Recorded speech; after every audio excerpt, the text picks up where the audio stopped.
Hello, friends. Sarah Gaston here. Listen, welcome to this, my final installment of the Wednesday Facebook Lives. Um, it was kind of a difficult decision. I've been thinking about it for a few months now, but as things have opened back up and people are getting vaccinated, people are out and about, and I started this sort of on a whim, during lockdown to support people and stay connected with folks, and I feel like, it served its purpose and now people are back to normal, whatever that means. Hey, Christina.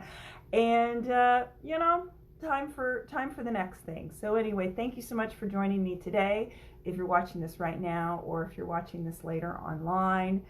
What a journey it's been for the past year and a half.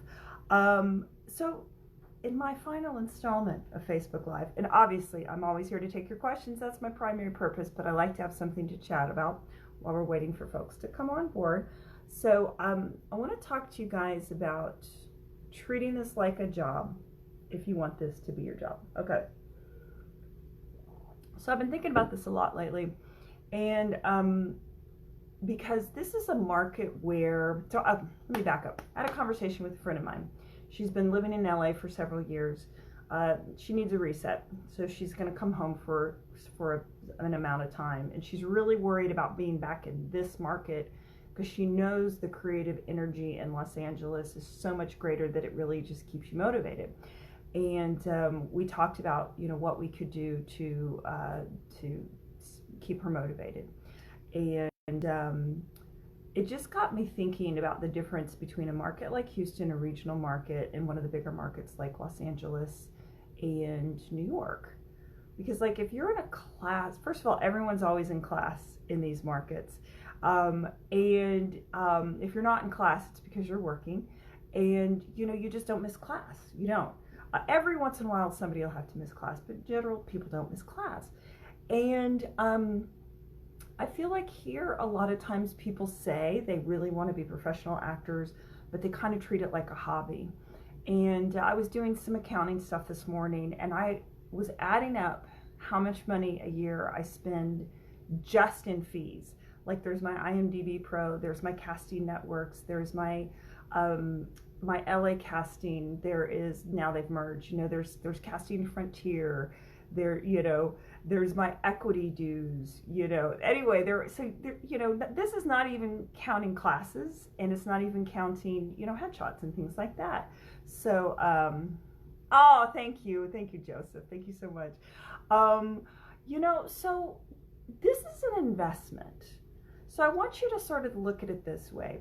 If you save your money and you put it in a mason jar underneath your bed, your money's gonna depreciate, right? Because you're not keeping up with inflation, because you're not really making an investment, you're kind of saving it, right?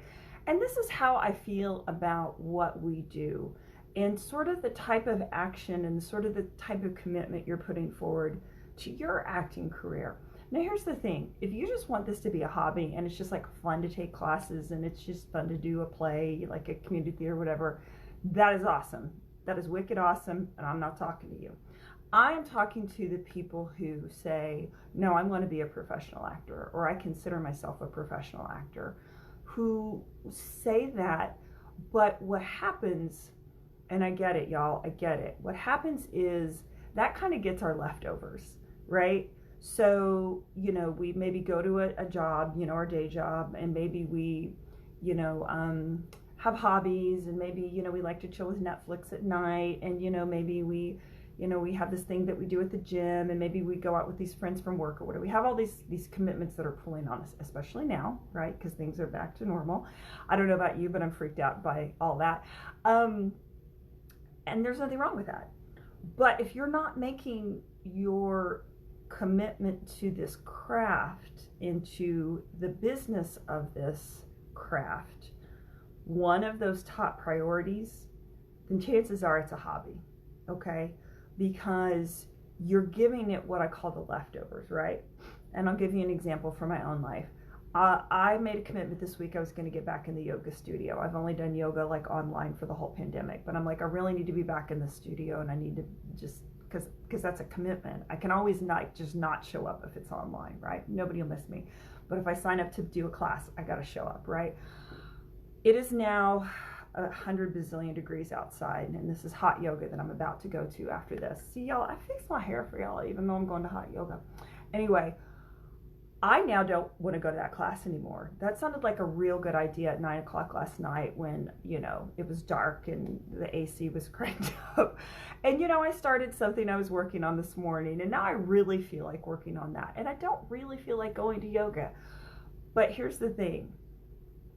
I know that my commitment to my physical health needs to be greater than my commitment to just doing what I feel like doing at the moment, or allowing overwhelm to take me away from that commitment, right?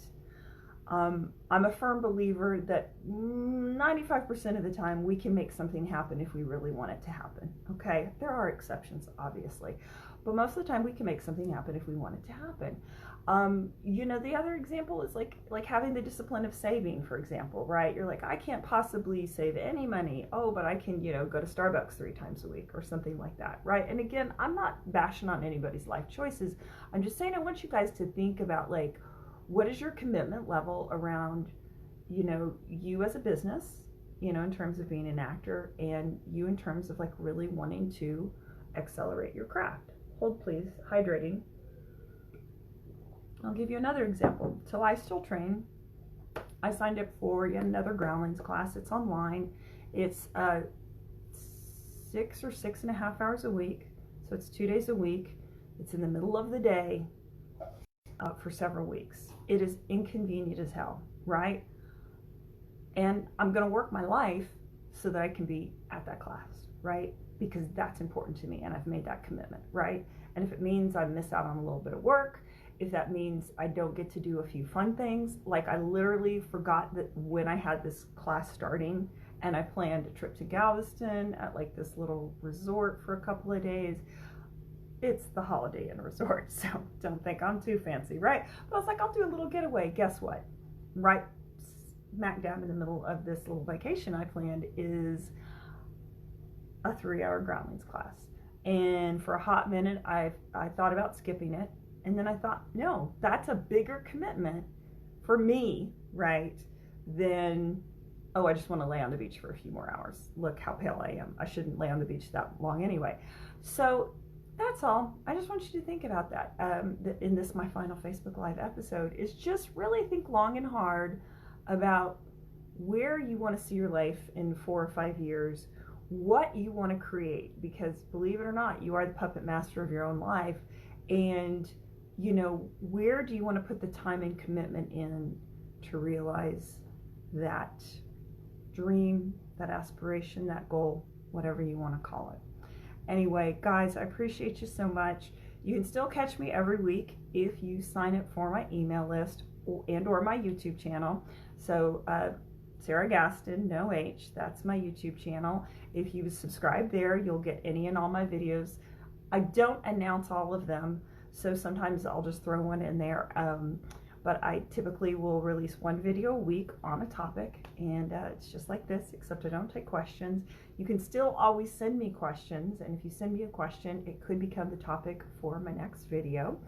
And if you want really all the goodies, sign up for my email list, because there are some things that I share in my email list that I don't share anywhere else, and you can do that at my website, sarahgaston.com. Guys, thank you so much for being here for the last 1.5 years. It's been wonderful to spend this time and get to share with you. Anyway, love you guys. As always, break a leg out there. I'll miss you too, Christina. Bye.